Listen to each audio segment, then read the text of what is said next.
90 వసంతాల ఆకాశవాణి 90 వసంతాల ఆకాశవాణి.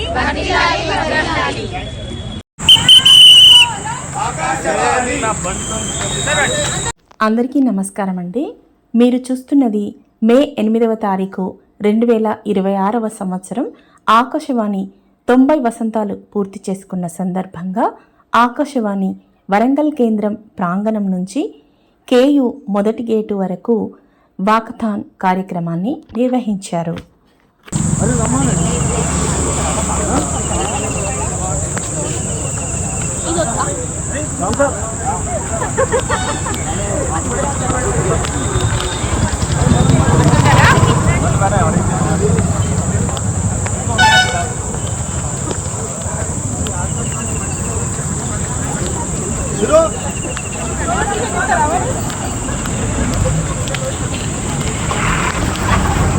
ఇందులో భాగంగా కార్యనిర్వహణ అధికారి, programme head, station in charge Illendula Ravikumar మరియు ఆకాశవాణి సిబ్బంది శ్రీనివాస్, శివ, నరేష్, విజయలక్ష్మి, శ్రీనివాసరాజు, ఉషశ్రీ, శ్రీనివాసాచారి, రామ్మూర్తి, రామ్మోహన్, అనిల్ ప్రసాద్, తులసితో పాటు విశ్రాంత ఉద్యోగులు, శ్రోతలు, విద్యార్థులు పాల్గొన్నారు.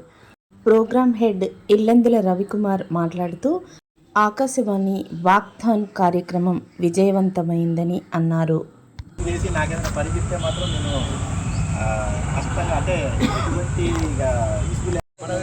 వస్తారు అనే ధైర్యం వచ్చింది కానీ ముందు ఏమైనా చేస్తానేమో అప్పుడు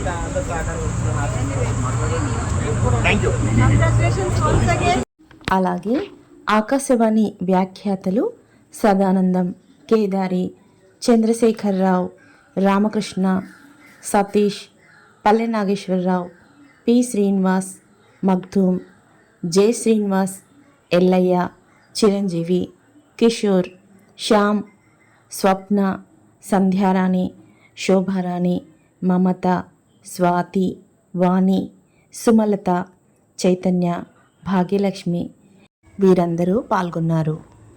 ఆకాశవాణి వరంగల్ కార్యక్రమాలు రైతులకు చేరువగా వెళ్ళాయని వరంగల్ ప్రాంతీయ వ్యవసాయ పరిశోధనా స్థానం సహ సంచాలకుడు డాక్టర్ ఆర్ ఉమారెడ్డి కొనియాడారు. వరంగల్ కేంద్రానికి దేశంలోనే ప్రత్యేక స్థానం ఉందని, స్థానికంగా ఉన్న ఎంతోమంది మేధావులు సైతం ఆకాశవాణి ద్వారా పలు కార్యక్రమాలను ప్రజల్లోకి తీసుకెళ్లడంలో విజయవంతమయ్యారని కొనియాడారు. కాకతీయ విశ్వవిద్యాలయం పిఆర్ఓ డాక్టర్ వల్లాల పృథ్వీరాజ్ మాట్లాడుతూ ఆకాశవాణితో తన చిరకాల అనుబంధాన్ని గుర్తు చేసుకున్నారు. అంతేకాకుండా ఆఫీస్ సెక్యూరిటీ సిబ్బంది సుధాకర్, మొగిలి, రమేష్, హైమత్ పాషా, స్రవంతి ఈ వాకథాన్లో పాల్గొన్నారు. మా అధ్యక్షుడు చిరంజీవి మాటలు వినండి. చేయాలని, అది అందరూ కూడా దిగ్విజయంగా చేయాలనేటువంటి ఆకాంక్షతోనే మనము ముందుకు సాగుతున్నాము. మరి ఈరోజు ఎంతో సమయాన్ని వెచ్చించి ఇంట్లో ఎన్ని పనులున్నా కూడా మనం ముందుగా ఇన్ఫర్మేషన్ ఇచ్చేటువంటి సారు ఇన్ఫర్మేషన్ ఇవ్వగానే వచ్చినటువంటి వారికి, అదేవిధంగా శ్రోతలకు కావచ్చు, అదేవిధంగా యూనివర్సిటీ పిల్లలకు కావచ్చు, అదే మన అనౌన్సర్లు అందరూ కూడా టైం కంటే టైంకు రావడం జరిగింది. వారు ఇంకా కూడా రావడానికి సిద్ధంగా ఉన్నారు. ఇంకా మేమే వద్దని చెప్పాము. ఎందుకంటే టికెట్స్, క్యాబ్స్ ఇంకొక 15 మెంబర్స్ రెడీగా ఉన్నారు. ఎందుకంటే యాక్చువల్గా కొద్దిగా మేము ఫీల్డ్ విజిట్ పోతున్నాం అంటే మళ్ళీ వేరే పిల్లలకు చెప్పడం జరిగింది. వాళ్ళు కూడా రావడానికి సిద్ధంగా ఉన్నారు. అంటే మళ్ళీ మనం ఇవి లేవు, ప్లస్ ఇప్పటికే ఎక్కువైపోయినాం మనం అనే ఉద్దేశంతో వద్దంటే వాళ్ళు ఆగిపోవడం జరిగింది. ఖచ్చితంగా అందరి సమిష్టి కృషితోని సక్సెస్ చేసినందుకు అందరికి కూడా ప్రత్యేకంగా ధన్యవాదాలు. చాలామందికి రేడియో అంటే ఏంటో తెలియదు, కానీ నా చిన్ననాటి నుండి రేడియో వినే అలవాటు నాకుంది. ఉదయం నుండి రాత్రి వరకు రేడియో ఆన్లోనే ఉండేది.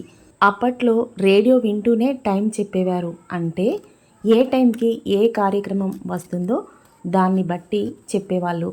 నా చిన్నతనంలో అయితే సంక్షిప్త శబ్ద చిత్రం అని సినిమా వచ్చేది.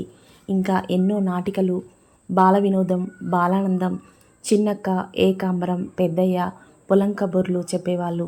జానపద గీతాలు, ఒగ్గు కథలు, చిందు యక్షగానాలు, బుర్ర కథలు వినేవాళ్ళం.